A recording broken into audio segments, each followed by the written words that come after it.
Bueno, bos días. Empezamos, rematada a reunión ordinaria do Consello da Xunta. Como sempre, paso a darlles conta dos asuntos máis importantes que tratamos e acordamos. O primeiro, a proposta da Consellería de Emprego, dentro das sucesivas edicións que se teñen lanzado da Xunta de Galicia respecto ao bono activa comercio, para permitir descontos nos comercios galegos e, sobre todo, mobilizar máis vendas, levamos dende ano 2021, con estas convocatorias, 110 millóns en vendas imputables directamente a estas convocatorias do bono comercio. Continuamos con estas convocatorias, xa fixemos unha neste ano 2025, no mes de xuño, 11 millóns mobilizados en compras con esta edición xa pechada e queremos pechar o ano, e máis vendo estas datas que veñen agora e máis vendo as dificultades, sobre todo nos comercios téxtiles, por exemplo, pola climatoloxía, para estimular as vendas en xeral, de cara tamén á campaña do Nadal, hoxe acordamos convocar unha nova edición dos bonos Activa Comercio por 2,5 millóns de euros para mobilizar un mínimo de 8,5 millóns de euros en vendas en establecementos de proximidade do comercio galego. Como decía, 2,5 millóns de euros. En total serán 5 os que, coa convocatoria anterior, os que teñamos adicado neste ano os bonos Activa Comercio e descontos de ata 30 euros por beneficiario. E, como sempre, os bonos estarán activos ata esgotarse.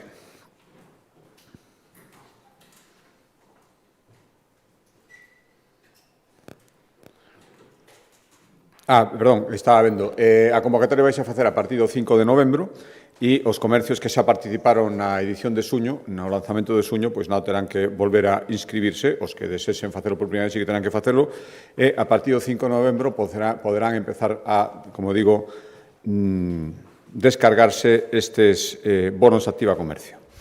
Cambio de acordo a proposta da Consellería de Cultura e dentro da colaboración que a Xunta de Galicia fai co cinema galego, especialmente con aquelas producións máis senlleiras ou que acadan máis éxito, acordamos seguir colaborando coa película na promoción internacional. A colaboración vai ser para a promoción internacional da exitosa película Xirad de Oliver Laxe, que, como saben, está agora mesmo en plena carreira, en plena competencia cara aos Óscar. Xa destináramos 260.000 euros para colaborar na produción da película e agora o que acordamos hoxe foi destinar outros 50.000, pois eso, para colaborar na promoción na que agora mesmo está metido o seu director e todo o equipo de cara aos Óscar. É a primeira vez que un director galego é seleccionado para representar a España nos Óscars de Hollywood e, polo tanto, esta, creo que magnífica mostra do magnífico momento tamén que está vivindo o audiovisual galego ten que verse acompañado con un apoio adicional da Xunta de Galicia. Estes 50.000 euros van destinados a axudar a produtora a ter máis presencia en festivais, actos de industria, encontros coa crítica, todo elo de cara a conseguir, como saben, no mes de xaneiro, que dá a lista definitiva dos que competirán polos Óscar, cando menos, conseguir entrar nesa lista e para iso esta labor de promoción a que a Xunta de Galicia colaborará con 50.000 euros. Cambio de acordo de Consellería, seguimos, esta é a proposta da Consellería de Vivenda e Infraestructuras na súa faceta de infraestructuras, continuamos coa construción de sendas pionils en diversos concellos galegos. Hoxe acordamos someter a información pública o proxecto para un novo tramo de senda pionil na estrada Pontevedra 313, no Concello de Marín, concretamente. O investimento serán 712.000 euros, 900 metros de longitude entre as zonas de Cadro e Cadrelo. Xa había unha senda pionil executada, o que facemos é darlle continuidade en casi 1 kilómetro máis. Agora sometemos información pública, empezamos co procedimento, coa intención de que, antes de que remate o primeiro semestre do ano que ven, xa estea definitivamente aprobado o proxecto e podamos licitalo de xeito inmediato. A previsión de execución desta senda de casi 1 kilómetro serían 12 meses. Cambio de acordo de Consellería, seguimos apoiando as entidades sociais, especialmente aqueles que aglutinan máis persoas, máis colectivos baixo o seu ámbito de acción, e sen ninguna dúbida, co GAMI, hai pouco tempo celebramos O seu aniversario é das que aglutina a máis entidades e a máis persoas asociadas, máis de 60 entidades dentro de Kogami e máis de 130.000 persoas asociadas. Por lo tanto, acordamos seguir colaborando con eles. Perdón, xa fixéramos unha primeira colaboración a finais do ano pasado, 800.000 euros para melloras na cuberta e na fachada súa nova sede e agora engadimos outros 550.000 euros. Total, a colaboración sería 1,3 millóns de euros para rematar as obras da nova sede que Kogami está facendo en Santiago. Neste caso, estes algo máis de medio millón de euros serían para rematar traballos de fontanería, climatización, iluminación, todo o necesario para remate definitivo da sede de Kogami. Cambio de acordo, a proposta da Consellería de Medio Ambiente, tomamos unha decisión, creo que importante e o que lle corresponde facer a Xunta de Galicia nestes momentos. Temos denunciado, como saben, a inacción do Goberno Central cara á solicitude que tiña que ter feito nos proxectos que se podían acoller o Fondo Social polo Clima que está promovendo a Unión Europea. O Fondo Social polo Clima para toda a Unión Europea tiña e ten 86.700 millóns de euros para proxectos que deben executarse entre o ano que ven, o vindeiro ano 2026 e o ano 2032. A España, o conxunto das comunidades autónomas, lle corresponderían 9.000 millóns de euros. Había un prazo para pedilos conxuntamente, que consistía en ir xuntando os diferentes proxectos presentados polas comunidades autónomas e os que presentara o propio Goberno Central, e optar a estes 9.000 millóns de euros. Todo isto iba englobado dentro dun plan social que, xa digo, contiña os diferentes proxectos. O prazo para facelo remataba o 30 de xuño, rematou xa, e o Goberno Central, o Goberno de España, como temos denunciado en diferentes ocasións, non presentou dentro do plazo este plan social. Por lo tanto, isto tradúcese en que poden perderse ata 6.800 millóns de euros. O conxunto era 9.000, había unha parte de cofinanciación dos que presentaban os proxectos e os outros 6.800, 75%, aportados pola Unión Europea. Galicia seleccionou os proxectos, cumpriu dende o primeiro momento, enviounos en prazo ao Goberno Central para que pudera compoñer o plan social xunto con outras aportacións, incluso pideuse descoitada, nunca recibimos ninguna resposta e vimos finalmente como eses proxectos que enviamos non eran integrados en ningún plan social porque ningún plan social se presentou. Por lo tanto, hoxe, o que decidimos é trasladarlle directamente á Unión Europea os proxectos galegos que optan o Fondo Social polo Clima, dado que non foron trasladados dentro do marco sinalado. Falamos de máis de 60 proxectos por un importe de casi 2.000 millóns de euros. Por darles un exemplo, destes 2.000 millóns de euros que compoñen o total dos proxectos, lóxicamente, non todos serían seleccionados, pero esperamos que unha parte importante deste 2.000 que presentamos, 1.460, casi 1.500 millóns de euros, irían destinados a proxectos que teñen que ver coa construción ou rehabilitación de vivendas en Galicia dende un enfoque de eficiencia e sostibilidade. Por tanto, é unha enorme oportunidade que non foi aproveitada polo Goberno Central e imos intentar que con este envío directo e as explicacións subseguintes, cando menos poida dar a posibilidade de que Galicia opte a estes cartos que, insisto, iban destinados a España e non foron pedidos polo noso Goberno. Outro acordo dentro da área de medio ambiente, este ten que ver co tratamento de agua, abastecemento e, sobre todo, saneamento, e ven de unha das disposicións que estaban contidas na Lei de Mellora da Xestión do Ciclo Integral da Auga, aprobada hai 3 anos, no 2022, que tiña unha disposición que determinada obliga de crear un rexistro do que se chamaba na lei aglomeracións urbanas.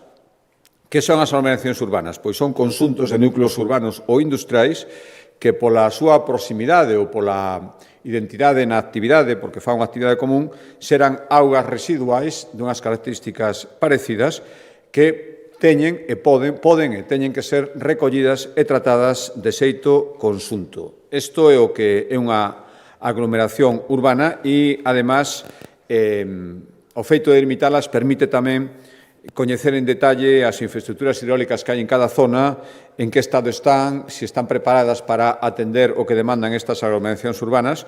E, polo tanto, o que fixemos hoxe, insisto, a beiro desta disposición da Lei do ano 22, é darlle o visto e prace o primeiro rexistro de aglomeracións urbanas de Galicia para facer unha radiografía da situación das redes de saneamento na nosa comunidade. Galicia vai ser a primeira comunidade autónoma que conte cunha ferramenta deste tipo que vai permitir mellorar a planificación das actuacións que haya que facer e as melloras nesas actuacións á vista desta nova figura. Ademais, con isto estamos cumprindo cos obxectivos e exixencias da Unión Europea nesta materia. Imos poder dicir que aglomeracións teñen unha depuradora que xa lle está servindo de abondo, onde habería que facer ampliacións, incluso unha nova depuradora. Se están cumprindo os niveles axeitados de depuración en función da poboación, das zonas onde están, do tipo de material que se produce de xeito industrial. Este novo rexistro, que hoxe dimos o visto bo, vende un traballo previo que permitiu identificar ou se valida lle dá plena potencia, plena validez a este rexistro. Decía, este traballo previo identificou 471 aglomeracións urbanas en Galicia a efectos de saneamento e depuración.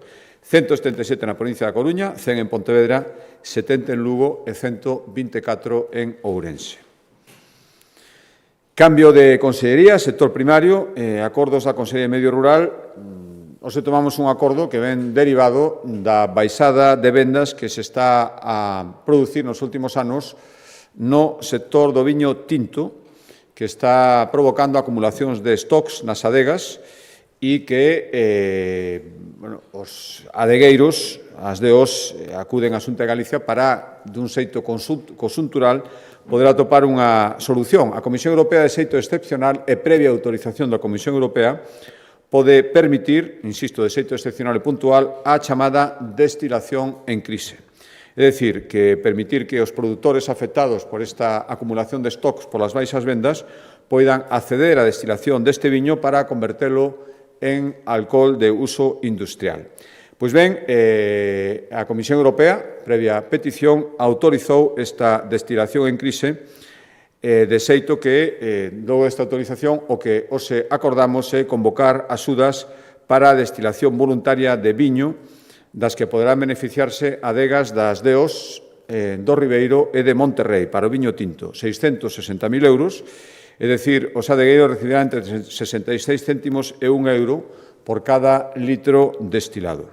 Xa levamos esta medida no 2024, na Ribeira Sacra, neste caso, afectou a 15 adegas, foron 350.000 euros e, insisto, isto é unha medida excepcional, conxuntural, que ten que estar previamente autorizada pola Comisión Europea e que o desexable é non ter que adoptala, se pode ser ninguna vez máis, e, dende logo, non de xeito regular. Entendemos que estas dúas veces a necesidade de excepcionalidade así o aconsellaba, pero non pode en ningún caso ni se vai convertir nunha medida, ninguna práctica estructural. Sigo no sector primario. A proposta tamén da Consellería de Medio Rural, hoxe aprobamos a declarar como proxecto de interese autonómico, como PIA, a ampliación das instalacións que a Casa Grande de Sanceda ten no concello de Mesía. É a primeira medida, o primeiro PIA que aprobamos no sector agroalimentario e vai permitir a Casa Grande de Sanceda triplicar o tamaño das súas instalacións. Van ampliar a fábrica de iogures, van construir unha planta para transformar os surros en biogás, unha planta de biometano, e tamén habilitar aulas de natureza para actividades escolares. En total, as obras de ampliación, amparadas por este proxecto de interés autonómico, esta declaración de PIA, van supoñer 8 millóns de euros de investimento. Bueno, a Casa Grande de Sanceda é coñecida, creo que, por todos, ou por inmensa maioría dos galegos, é un referente na produción ecolóxica, produce un 4,4 millóns de litros de leite ecolóxico o ano, é o maior produtor deste tipo en Galicia e un dos maiores en Europa. Agora, con esta ampliación, consolida toda a súa actividade e sigue sendo un referente na agricultura e na política agroalimentaria ecolóxica. Cambio de acordo, a proposta da Consellería de Economía, os aprobamos dentro das actuacións que estamos levando para cumprir o noso compromiso de poñer a disposición do tecido industrial galego máis chan industrial ali onde realmente é demandado, os aprobamos licitar as obras de urbanización da cuarta fase do Parque Empresarial Lalín 2000, no Concello de Lalín, que ten como objetivo ampliar en casi un 60% a superficie do polígono. Un investimento importante, 22,5 millóns de euros, para habilitar 42 novas parcelas e dar resposta á demanda alta de empresas da comarca do Deza que agora mesmo non contan con terreos baleiros neste parque para instalarse. A previsión é que, con estes trámites que os aprobamos, e os subseguintes, a principios do ano 2028, esta ampliación, é dicir, a disposición das parcelas polos que os demanden, se xa xa unha realidade. Insisto, principios do ano 2028. Cambio de acordo, a proposta da Consellería de Vivenda e dentro dos acordos que recurrentemente veñen este Consello para cumprir o obxectivo de duplicar o parque público de vivendas, hoxe autorizamos unha nova actuación, neste caso, licitar xa as obras, construcción de obras, para 48 novas vivendas no polígono de Valdecorvos, no barrio de Valdecorvos, perdón, en Pontevedra, que é a zona onde neste Concello a Xunta de Galicia está concentrando a maior parte dos seus esforzos en construción de vivenda pública. Estas 48 vivendas supoñen un investimento de 7,8 millóns de euros, prazo de execución dende que se asudiquen de 18 meses, e isto supón xa 300, con estas que os acordamos, 300 novas vivendas protegidas na cidade de Pontevedra nestes últimos 2 anos. Algunhas empezaron, foi dos concellos onde antes empezou, hai unha estreita colaboración, onde antes empezamos estas promocións, de xeito que xa antes de que remate o vindeiro ano, antes de que remate o ano 2026, se non hai imprevistos, faremos entrega das, ou rematarán, as 74 primeiras vivendas no barrio de Valdecorvos, que son parte desas 300 as que antes me refería. E, ademais, da colaboración que estamos facendo para promover a promoción público-privada. A intención é, no ámbito de San Mauro, en Pontevedra tamén, facilitar solo para construir ata 2.000 vivendas en público-privada, en sistema de promoción público-privada, desas 2.000, o 80% terán que ter algún tipo de protección social. Cambio de acordo, a proposta da Consellería de Política Social, e dándolle continuidade ao que xa anunciábamos o venres, como saben, a Fundación Amancio Ortega fixo entrega á Xunta de Galicia da quinta residencia que pon a disposición. Antes foron as de Santiago, Lugo e Pontevedra, que xa están en funcionamento, e a de Coruña, que empezará a funcionar finais deste ano, principios do ano que ven, e o venres foi nos entregada esta residencia pública para 120 usuarios en Ferrol, no barrio do Bertón. E o que fixemos, xa anunciábamos o venres, o que fixemos hoxe no Consello da Xunta de Galicia é autorizar o inicio da licitación para a xestión desta residencia que, como decía, a FAO, a Fundación Amancio Ortega, construiu e equipou en Ferrol. 120 persoas. En principio, o contrato vai ter unha duración de 2 anos, pódese prorrogar ata os 5, e o orzamento base esta licitación serán 6,3 millóns de euros. E a previsión é que, durante o primeiro trimestre do ano que ven, tamén esa residencia poida estar en funcionamento.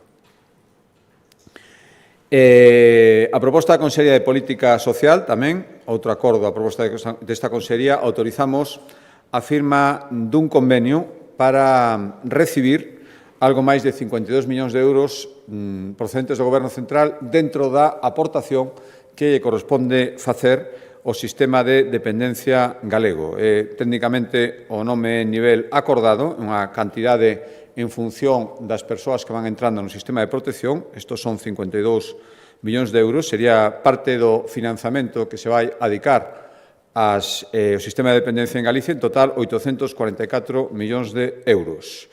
A día de hoxe superamos xa os 90.000 dependentes atendidos. Era o obxectivo que teñamos cando remataron o ano 2025 e a finais do mes de outubro chegamos xa, con 2 meses de antelación, a ese número que tiñamos fixado como cantidade para 12 meses, en gran parte gracias ao plan de choque que agora corre o risco certo de paralización logo do recurso presentado ante o Constitucional polo Goberno Central. Por lo tanto, a Xunta está cumplindo, o Goberno Central non só non está cumplindo, porque estes 52 millóns de euros, ni moito menos, sumadas outras aportacións, chegan ao 50% que tiña que aportar. Ao mesmo tempo, pois, presenta este recurso para nós incomprensible que pode supoñer a paralización do plan de choque que introduciu a máis de 10.000 persoas a maiores neste ano, que xa está no sistema de protección e que fan cumprir o objetivo incluso 2 meses antes do que estaba fixado. O desequilibrio acumulado, se non hai un ingreso co que non contamos, o galla que se produzca nestas datas, a finais de 2026, sería de casi 3.000 millóns de euros das cantidades adevedadas dese 50% que se vai acumulando cada ano que non se ingresan. Estes 52 forman parte, por lo tanto, damos conta deles, pero ni moito menos chegan ao nivel as cantidades que por lei terían que aportar. Cambio de acordo e de Consellería, Consellería de Facenda, dentro das súas competencias respecto da Axencia Galega de Novas Tecnoloxías, a proposta desta Consellería demoslle o visto e prace a un plan que vai permitir que os trámites administrativos que son máis frecuentemente utilizados polos administrados frente á Xunta poidan realizarse totalmente ou, polo menos, na súa meirande parte de xeito digital. En definitiva, seguimos avanzando no proceso de digitalización dos trámites burocráticos que impulsa a Xunta de Galicia. É un plan con horizonte 2027, é dicir, serían 2 anos, 26 e 27, vanse destinar casi 10 millóns de euros, 9,8 millóns de euros, e o que pretende seguir introducindo, xa comenzamos, pero ahora pisaremos o acelerador, a inteligencia artificial para facilitar e facer máis eficaces todos estes trámites, reducir o seu tempo, reducir incluso os trámites, por suposto, xa non aportar ninguna documentación que sobre en poder da Xunta de Galicia por outro trámite, ainda que sea diferente, reforzar a tramitación especialmente dirixidos a certos colectivos que a toda hora tiñan que solicitar que se produciran renovacións que a partir de hora ou prórrogas vanse producir de xeito automático, especialmente todo o que ten que ver co carnés ou licencias que teñen un prazo temporal. Imos impulsar que cada vez máis trámites se poidan facer polo móvil, polo móvil, basicamente, que é o que máis se está utilizando para facer estes trámites, e o obxectivo é que pasar da cifra actual, que nos amosa que aproximadamente un 23%, non chega a cuarta parte, dos procedementos administrativos teñen o maior nivel de digitalización, é dicir, que son prácticamente, desde que comenzan hasta que rematan, totalmente digitais. Un de cada 4 proxectos que se leva coa Xunta de Galicia se pode facer de xeito digital absolutamente. Queremos, nestes 2 anos, e logo deste plan, duplicar esta cifra e chegar ao 50%, cando menos que a metade dos procedementos que os administrados teñen coa Xunta de Galicia sexan 100% digitais e, respecto aos procedementos e os trámites máis demandados, que son aqueles que teñen cando menos 100 solicitudes ou máis ao ano, esta digitalización acade o 100% do proceso.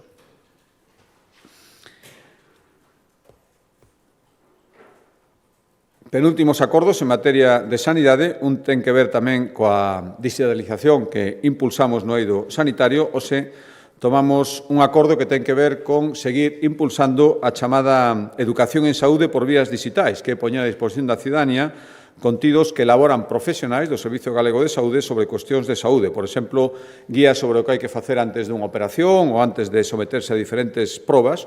Galicia, o Servicio Galego de Saúde, leva meses traballando nun proxecto a nivel europeo para promover a educación en saúde e o que acordamos dentro deste proxecto é poñer en marcha un sistema para que o persoal sanitario dos Sergas poida prescribir, por así decirlo, contidos de educación en saúde aos pacientes, introducíndos a través do seu historial clínico, é dicir, contidos personalizados en función das súas necesidades. E, por tanto, os pacientes recibirán unha alerta na app de Saúde cun enlace a un documento que podrán ler no seu móvil, no seu ordenador, e que ten que ver cunha situación específica dese paciente.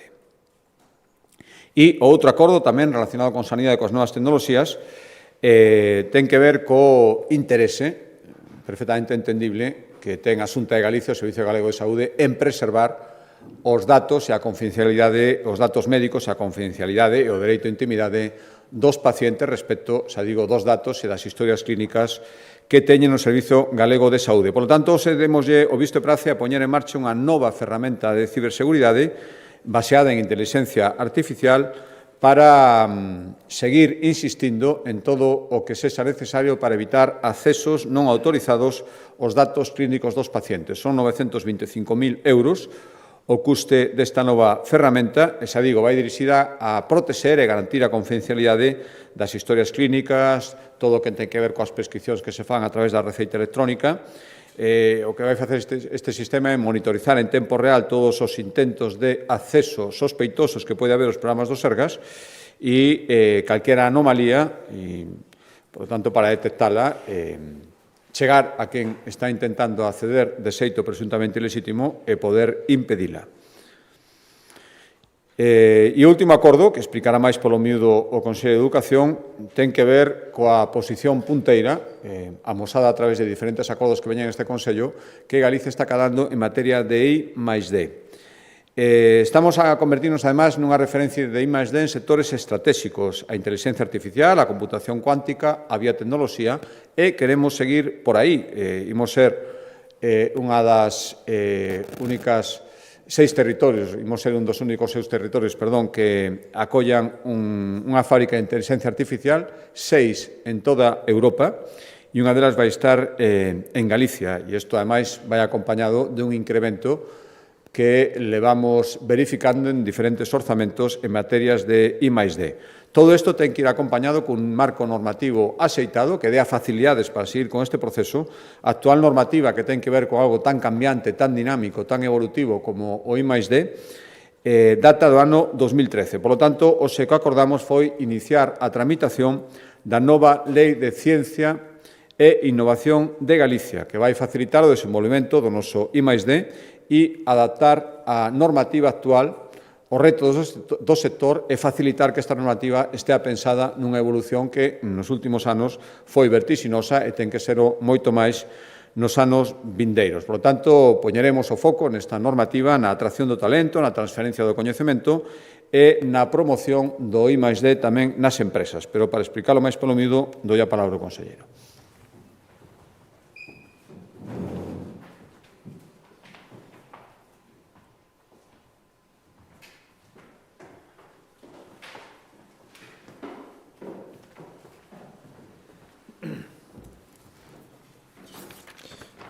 Bueno, moitas gracias, presidente.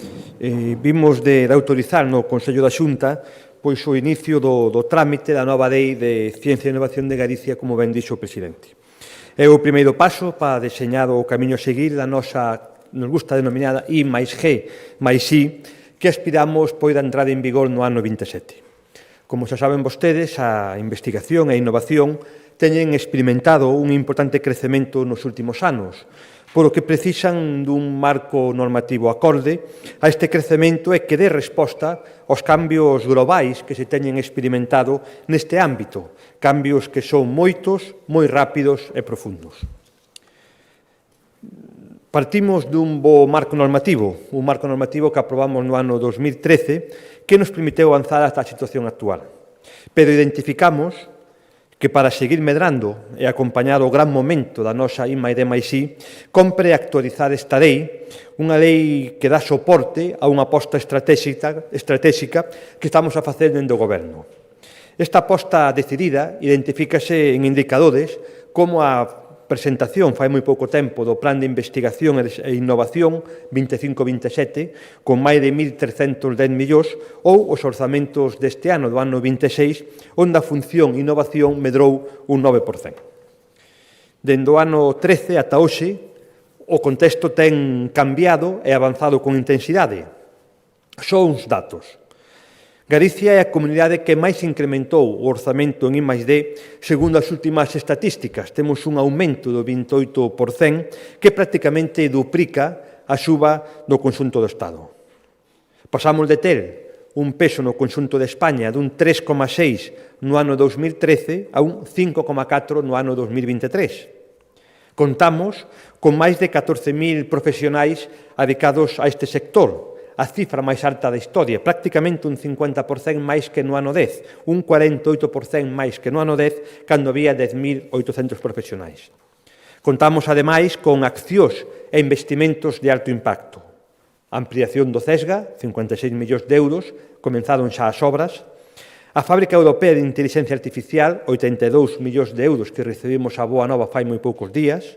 A Fundación Gartia, que comenzará a funcionar no ano 26 coa primeira convocatoria, ou a potenciación da rede CIGUS de Centro de Investigación Universitaria de Excelencia.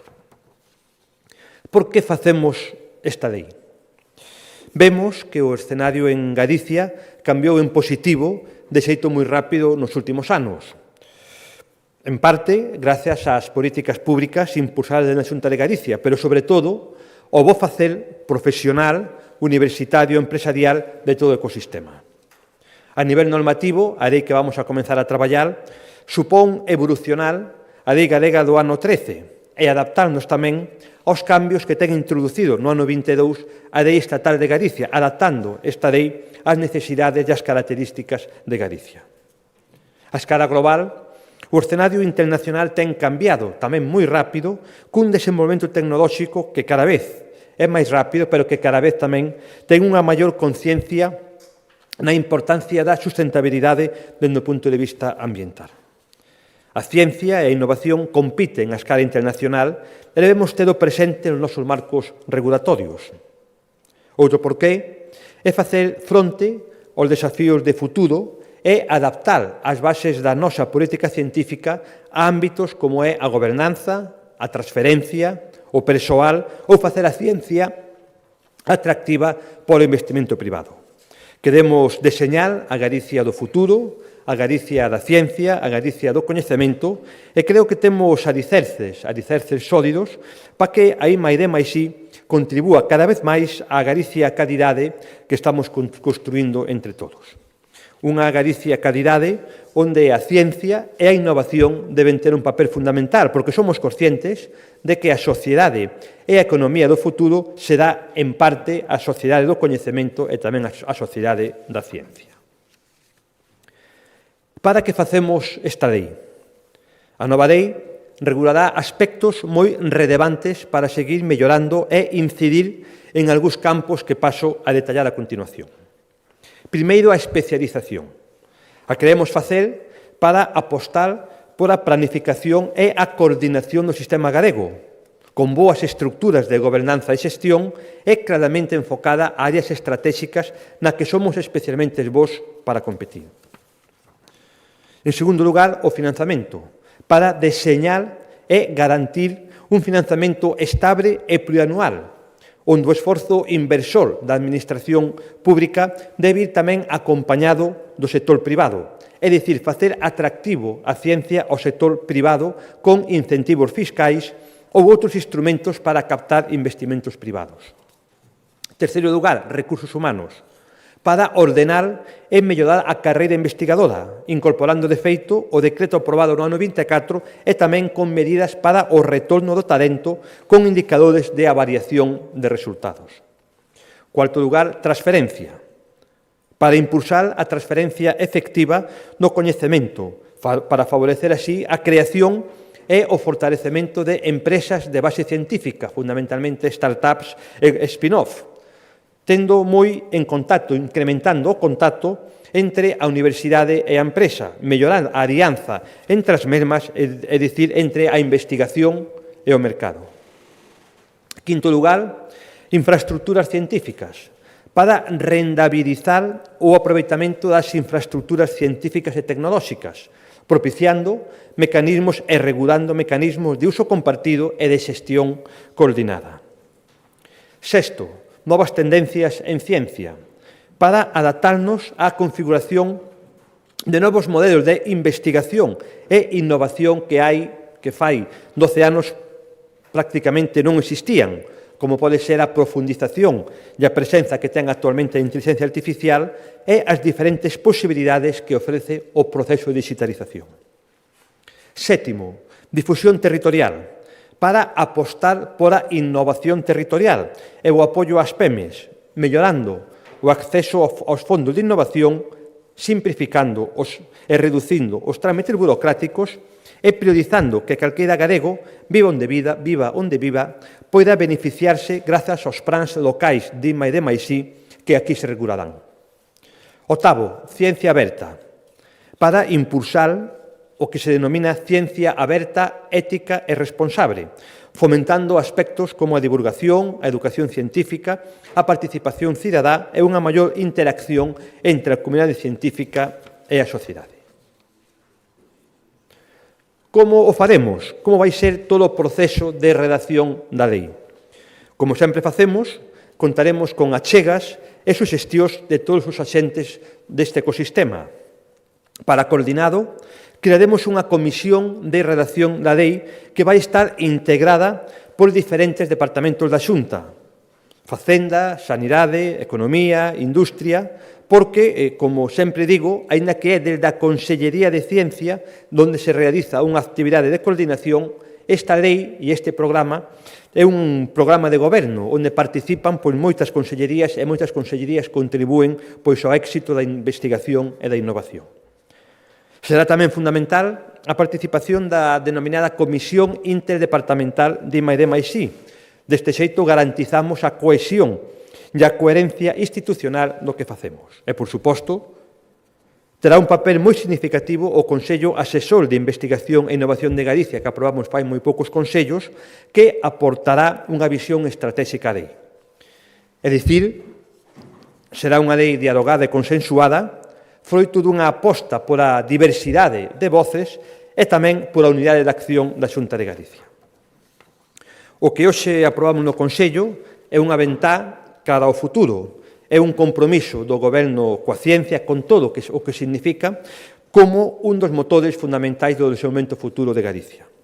A futura lei será clave para acompañar e impulsar o crecemento que está vivindo o conxunto da I+D+I no noso territorio. Un paso máis, un novo paso, neste camiño que debemos facer todos xuntos pensando na Galicia de mañá, na Galicia de futuro, na Galicia calidade que aspiramos a construir tamén dende a ciencia, o coñecemento e o talento.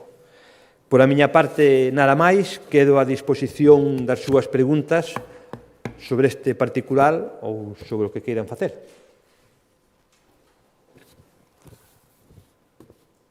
Se non hai preguntas, moitas gracias.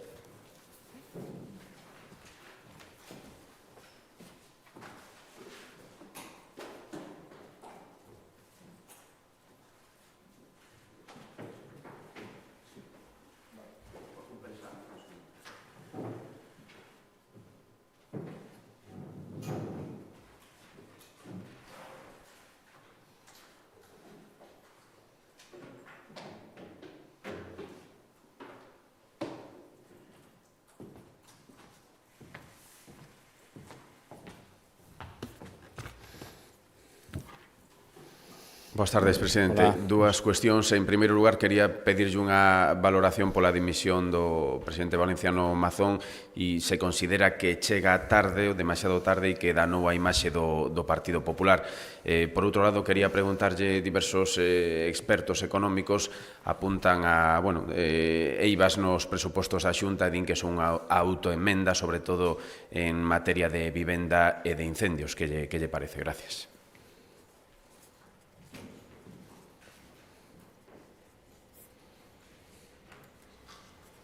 Un momentinho.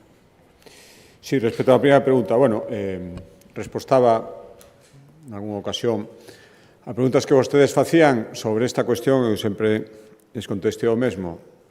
A decisión de renunciar, dimitir ou non, era unha decisión persoal e o presidente Mazón tomouna e anunciouna esta mañán. Eu, sinceramente, creo que escoitando ademais as súas razóns e estando presente outro día ademais no funeral en Valencia, creo que fixo o correcto e o aceitado. Que pena que non cundo exemplo e algúns que teñan moita responsabilidade sigan actuando tamén na dana con esa soberbia e con facer ver que non vai nada absolutamente con eles. Escudábanse sempre no presidente Mazón, non sei o que farán a partir de agora, sinceramente. E respecto a outra pregunta, mire, primeiro, eu sempre digo mesmo, estou encantado de que se poida discutir sobre uns orzamentos que existen, que están presentados un ano máis no Parlamento de Galicia e, por lo tanto, sobre os que se pode opinar, sobre os que se pode ter, lóxicamente, diferentes valoracións.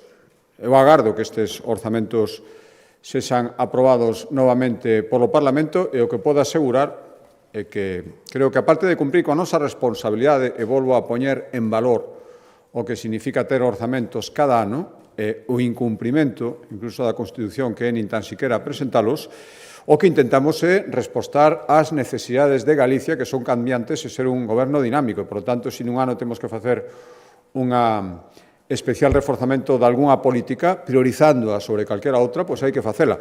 Non creo que sexa, de todas maneiras, o caso nin da política de vivenda. Levamos, dende o principio desta legislatura, e xa antes mo teñen escoitado, dicindo que ten que ser unha política prioritaria, e creo que o amosamos non son nos orzamentos que volven medrar en materia de vivenda, sino en cada luns nos Consellos da Xunta de Galicia, onde sempre temos acordos relacionados con incrementar o parque de vivenda. Respecto á política industrial, aí teño tamén clarísimo que non temos cambiado. Galicia necesita proxectos que aproveiten as nosas propias posibilidades e que pechen aquí ciclos productivos basándose nos nosos recursos naturais, sempre cando, por suposto, cumpran a lei. Eso é o condicionante básico. E, polo tanto, volvo a decir algo que me escoitaron moitas veces.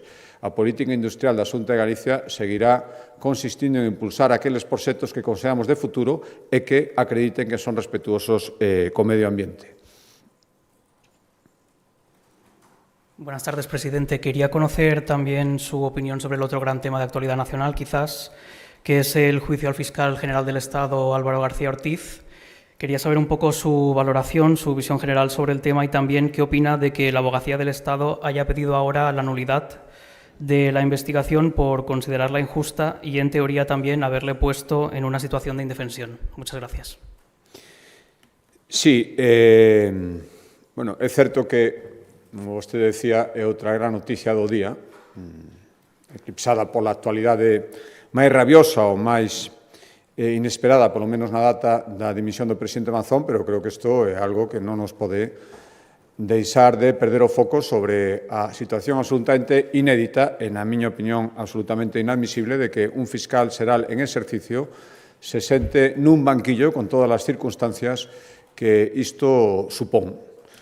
E con todos os antecedentes que coñecemos sobre este caso. Creo que é un momento de deixar actuar os xuíces que algúns se están encargando de cuestionalos, parece ser que de xeito preventivo, por si non lles gustara o que despois volven decir. Son os que sempre cuestionan a actitud dos xuíces e opinan deles según lles gusten ou non lles gusten as sentencias. Non vou facer eso, creo que é un momento de que os xuíces que a xustiza que decidiu procesar a todo un fiscal xeral do Estado en exercicio, que decidiu sentarse no banquillo sin dimitir, que falen de todo isto, e eu agardo, de verdade, que todas as institucións do Estado, especialmente aquelas que representan os máis altos estamentos xurídicos e de garantía da legalidade, estean á altura e entendan que non poden actuar a outras órdenes nin con outras instruccións que as da propia ordenamento xurídico e as da propia lei. Agardo que todos estean á altura e que despois a xustiza decida respecto a unha situación, na miña opinión, que non se tiña que ter producido. É inadmisible e non pasa en ningún outro sitio de Europa, non se entende que un fiscal xeral do Estado en exercicio e sin renunciar estea sentado nun banquillo por acusacións tan graves. Bos días. Tamén sobre os orzamentos. Na Lei de Acompañamento, o Consello de Transparencia de Galicia deixa de estar adscrito á Valedora do Pobo e pasa a estalo no Consello Consultivo. Pero non hai ninguna explicación de motivos na modificación legal. Por que ese cambio? E tamén na Lei de Acompañamento múdase a normativa das medallas de Galicia para podelas outorgar sen ningún expediente de valoración de mérito. Perdón, a segunda. Sí, tamén na Lei de Acompañamento múdase a normativa das medallas de Galicia para podelas outorgar sen elaborar ningún expediente de valoración de méritos das persoas galardoadas. Teme a Xunta que a medalla a Princesa Leonor poida ser anulada por outorgalas en ese expediente previo de valoración de méritos. Gracias.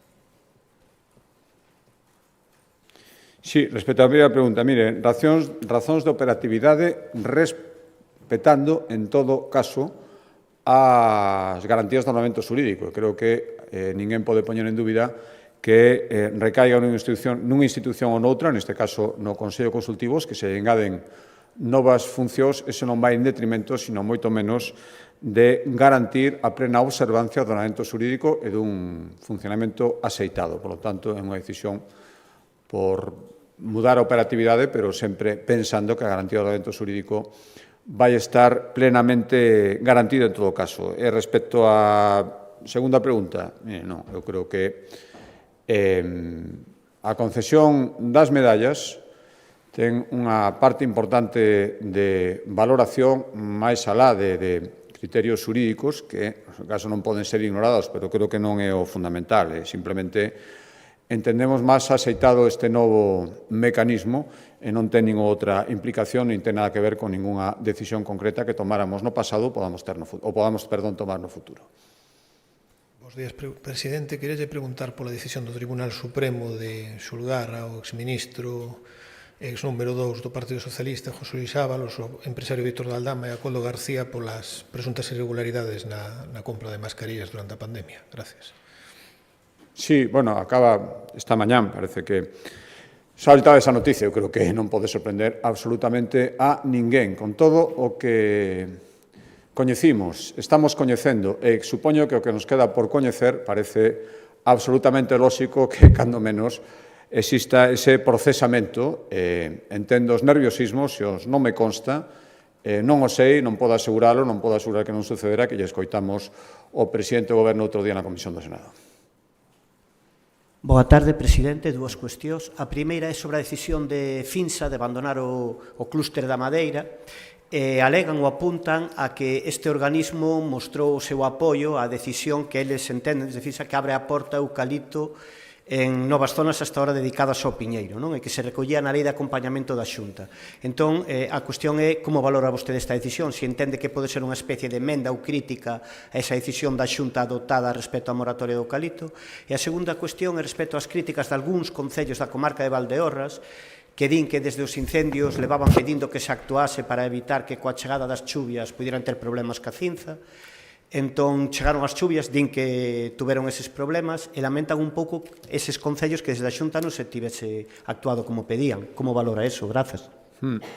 Respecto á primeira pregunta, oiga, unha decisión que toma unha empresa pode facer as valoracións que estime oportunas. Eu era plenamente consciente, creo que o teño dito públicamente e tamén en diferentes membros do Goberno, que esta decisión sempre complexa era moi complicado que podera satisfacer 100% a todas as partes, porque hai moitos intereses en xogo. Sinceramente, creo que a decisión que tomamos tivo en xeral unha boa acollida. É certo que está pendente de desenvolvemento, é certo que o mesmo proceso de escoitar a moita xente que fixemos para tomar esta decisión, témolo que observar ahora para desenvolvelo. E eu agardo que isto se siga producindo con independencia de calquera valoración e das decisións que alguén tome en función desas valoracións. Eu estuve outro día nun certamen da Fundación Arume, con directivos de Finsa, que, sinceramente, vinos comprometidos con esta nova etapa, exixentes, vixiantes, pero pensando que podía ser unha solución axeitada. A partir de aí, decisións que se tome de pertenza ou non pertenza a diferentes organismos son alleos unha decisión da Xunta de Galicia que se tomou, insisto, pensando que era a mellor, entendendo que non pode contentar ao 100% a todo o mundo. Respecto á segunda pregunta, creo que temos escoitado moitas veces. Creo que dende o principio nos dixemos, primeiro, na época, no momento máis complicado dos lumes, conseguir extinguilos canto antes, segundo, arbitrar as axudas e estar no proceso de recuperación dos terreos e das superficies ardidas e previr as súas consecuencias. Sinceramente, creo que estamos facendo, aproveito unha vez máis a oportunidade para decir que mentras temos pagado, non o 100%, pero casi, e acabaremos agardo pagando antes de que remate este ano o 100% das axudas, as do Goberno siguen sin convocar. E igual que non convocan as axudas, están sendo especialmente lentos en reaccionar aos organismos que dependen do Goberno central para previr os danos. Saben as convocatorias que a Xunta de Galicia fixo respecto a voluntarios, fixo nas zonas onde as concas son da nosa competencia para previr os arrastres e as cinzas. Levamos moito tempo ofrecendo a nosa colaboración ás dúas confederacións hidrográficas, a do Miño e a do Douro, para que, a do Duero, para que fagan o mesmo que está facendo a Xunta de Galicia nas da súa competencia. Por suposto, ofrecémonos a axudar, pero eu creo que cada un ten que cumplir coas súas obrigas, e así o temos trasladado os concellos da comarca de Valdeorras, polos que vostede me preguntaba, e así o trasladaremos ás veces que faga falta. Axudaremos e actuaremos, pero cada un ten que cumprir coas súas obrigas. E a Xunta de Galicia, dende logo, está facendo. E lamento que a mesma lentitude observada nas axudas este observando na reacción nas operacións sobre o terreo que tiñan que estar facendo igual que está facendo a Xunta de Galicia.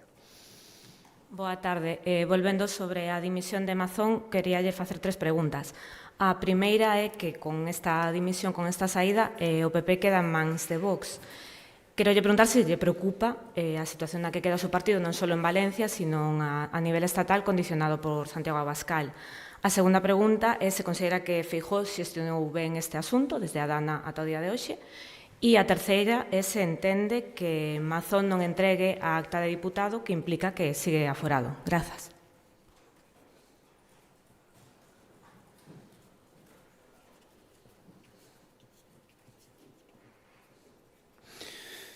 Sí, en mans de Vox, o PP ten unha maioría parlamentaria, é certo que non é maioría absoluta, pero non é maioría parlamentaria nas Cortes Valencianas e, polo tanto, o presidente Mazón apelaba a que a maioría que lle permitiu ser presidente da Generalitat no seu momento para que permitan unha transición e garantir a gobernabilidade e, por certo, non esquezamos o que, na miña opinión, opino desde fora, pero creo que coincido con moitísima xente, sigue sendo máis importante que o proceso de reconstrucción que ni moito menos está rematado e para iso necesita un goberno que siga funcionando e, polo tanto, o que piden é, lóxicamente, poder seguir facer eso posible conformando unha maioría que permita investir novo presidente e novo goberno. Eso cada un pode interpretar o que para mí, dende logo, significa eso nada máis e nada menos. Creo que o presidente Feijóo foi coherente de principio a fin co que dixo e co que logo sucedeu. Se decía que a decisión de Mazón foi a aceitada, a correcta, decía el, creo, e creo que eso concorda con todo o que sostivo e a súa actitude durante todo este tempo. Recordaba o propio presidente Mazón que o presidente Feijóo lle dixera, nada máis producirse a Dana, que tiña que pedir esa solicitude de pasar ao nivel 3 e que se equivocou por non facerlle caso. Por lo tanto, creo que o presidente Feijóo estaba dando os consellos e tomando as decisións aceitadas. Había que preguntarse por que o Goberno Central, unha vez máis, o facioso presidente Mazón, por que non lle interesaba e por que preferiu ventilalo con aquelo de que si necesitan ayuda que me la pidan, que creo que acompañará durante toda a súa vida tamén o presidente do Goberno, a Pedro Sánchez. E respecto á terceira pregunta, non entrega a diputado, bueno, parece ser, a verdade é que tampouco tiven moito tempo hoxe mañán de Consello da Xunta para saber os detalles. Non sei se definitivamente foi o que dixo ou que non. En todo caso, volvo a decir que, igual que a dimisión é unha decisión persoal, permanecer ou non como diputado o é tamén, que supoño que aqueles que lle pedían a súa dimisión, no fondo pretendendo que permanecera para seguir poder pedindo a dimisión e tapar as dimisións de outros e outras que non se van producir, agora cambiarán o foco e dirán que o problema é que sigue diputado e que vai seguir, non o sei, coa intención de seguir tapando a outros que non admiten nin asumen a mínima responsabilidade e, na miña opinión, tamén as teña.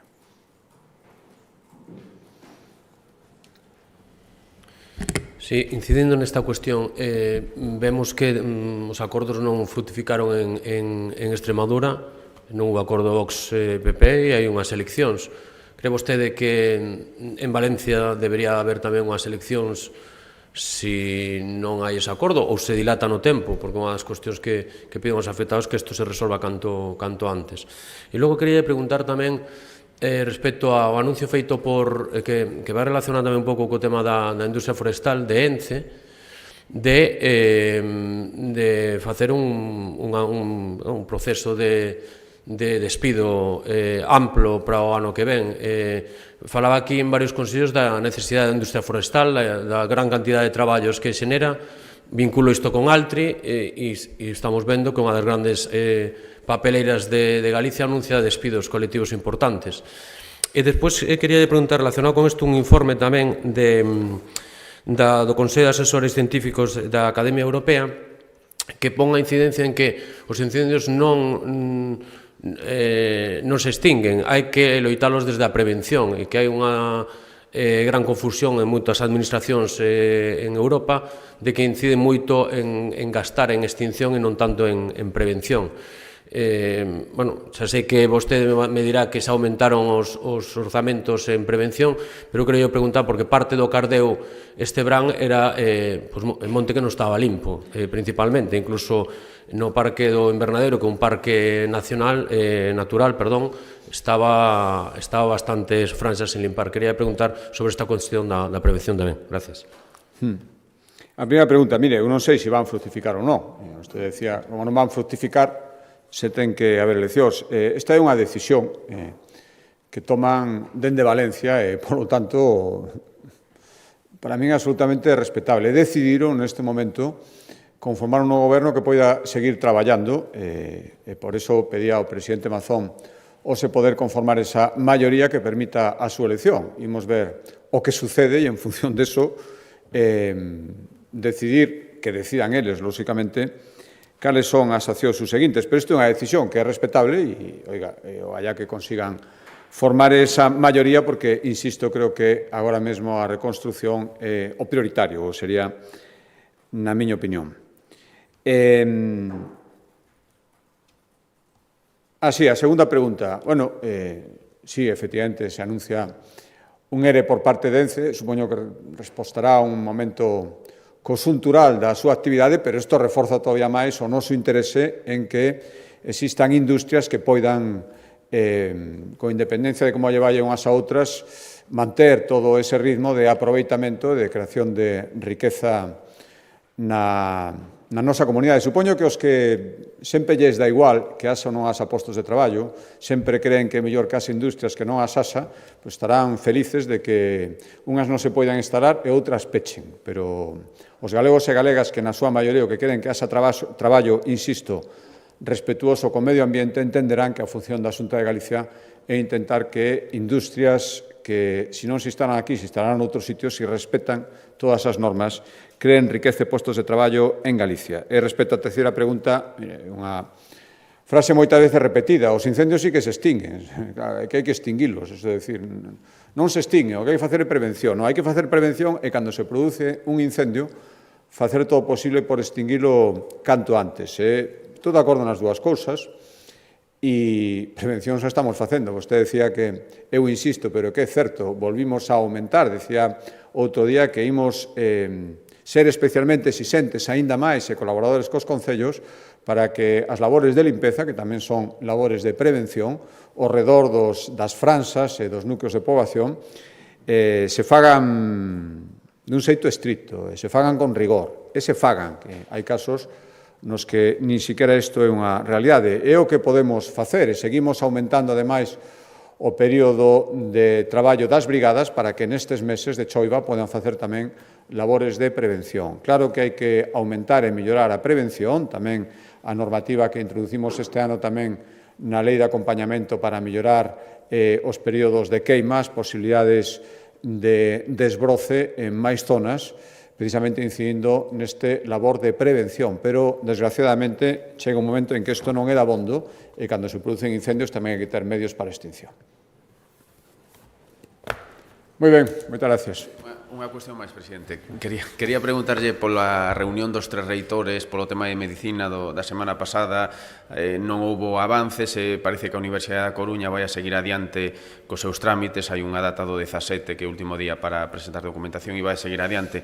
Que lle parece e se cree que debería poñerse a Xunta máis belixerante de cara a ese modelo actual centralizado con Santiago no foco? Gracias. Está, por unha banda, a autonomía universitaria. Por outro, eu creo que a posición da Xunta de Galicia ninguén pode decir que a descoñece. Pensamos, eu penso tamén sinceramente, que a mellor solución é unha facultade de medicina con esa docencia descentralizada. Está habendo moitas conversas, moitas reunións. Eu Pido respeto e confianza en que acaden a mellor solución. A mellor solución acabo de expresar cal é, e espero que esa sexa finalmente a que se produza. Posturas ahora mesmo que parecen desde fora que non están tan cercanas, quero pensar que sí e que haxa unha solución que para mí sería a mellor e probablemente a única. Moi ben, moitas gracias.